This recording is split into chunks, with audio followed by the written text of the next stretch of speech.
Assalomu alaykum azizlar. Bugun sizlar bilan 7-sinf texnologiya fani robototexnika bo'limining 3-amaliy mashg'uloti Zoomer orqali nota ohanglarini hosil qilish mavzusi bilan tanishamiz.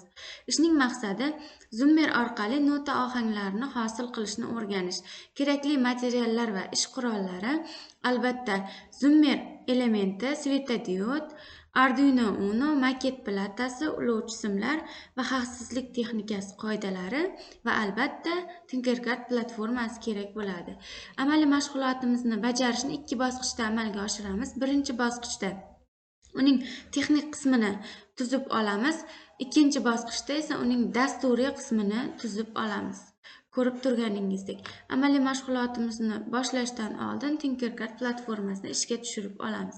Tinkercad platformasining ishchi oynasining o'ng tomonida bizga kerak bo'ladigan robototexnika elementlari mavjud. Bu yerdan, ya'ni biz amaliy mashg'ulotimizni bajarishimiz uchun bizga dastavval kerak bo'ladi Arduino Uno olamiz, maket platasini uzunrog'idan olamiz. Svetodiodlar 5 dona svetodiod kerak bo'ladi. Svetodiodlarimizni quyidagi tartibda joylab olamiz. 5 ta svetodiodimizni quyidagi tartibda joylab olamiz.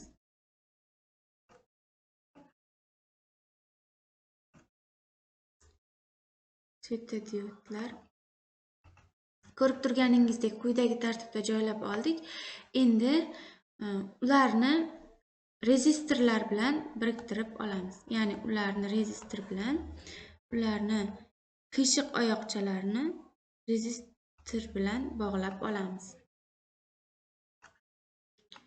Va albatta quyidagi tartibda. Rezistor bilan biriktirib olgandan so'ngra bir dona Zoomer ohang chiqaruvchi qurilmasini olib bu yerga joylab olamiz. Joylab oldik. Mana endi Arduino Uno va maket platasidagi elementlarni simlar bilan biriktirib olamiz. Ya'ni Arduino Unodan ularga tok chiqaramiz. Bu yerda 8-pindan Zoomer elementini manfiy oyoqchasiga tokni olamiz. Va keling azizlar, buning rangini, ya'ni havo rang bilan belgilab olamiz. Ikkinchi qiladigan ishimiz bu yerdan, ya'ni 5 voltli pindan tok olib, bu plataning musbat oyoqchasiga, ya'ni musbat qatoriga kirgizdirib olamiz va buning rangini qora rang bilan belgilab olamiz. Va bu yerdan uni chiqarib musbat oyoqchasiga biriktirib qo'yamiz. Va albatta bu yerda 7-chi, 6-chi, 5-chi, 4-chi, 3-chi pinlardan ushbu svetodiodlarimizning to'g'ri oyoqchasiga tokni uzatamiz.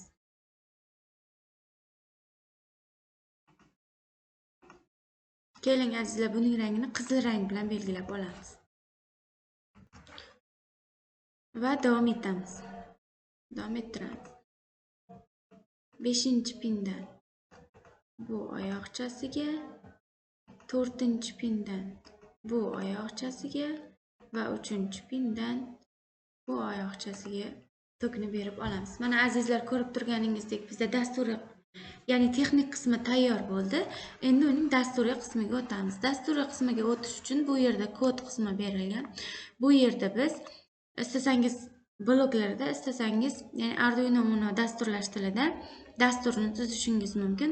Bizda ko'rib turganingizdek texnologiya kitobida bizda dasturiy qismi, ya'ni Arduino Uno dasturlash tilida berilganligi sababli biz uni Arduino Uno dasturlash tilida dasturlab olamiz. Ya'ni ushbu berilgan dasturlarni Tinkercad platformasining oynasiga yozib olamiz. Ya'ni dastur kiritadigan oynasiga yozib olamiz.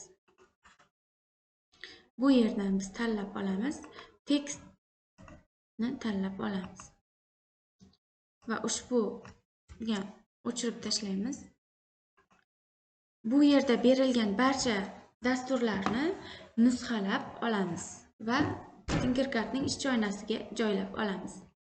Azizlar, bu yerini men videoga qo'ymadim, chunki vaqtni ko'p olganligi sababli buni nusxa ko'chirib u yerga tashlash juda ham oson. Mana azizlar, ko'rib turganingizdek 7-sinf texnologiya fanidagi, ya'ni kitobdagi kodlarni bu yerga yozib chiqdim va keling uni tekshirib ko'ramiz. Tekshirish uchun avvalambor bu yerdan Nachat modelирование tugmasini bosib olamiz.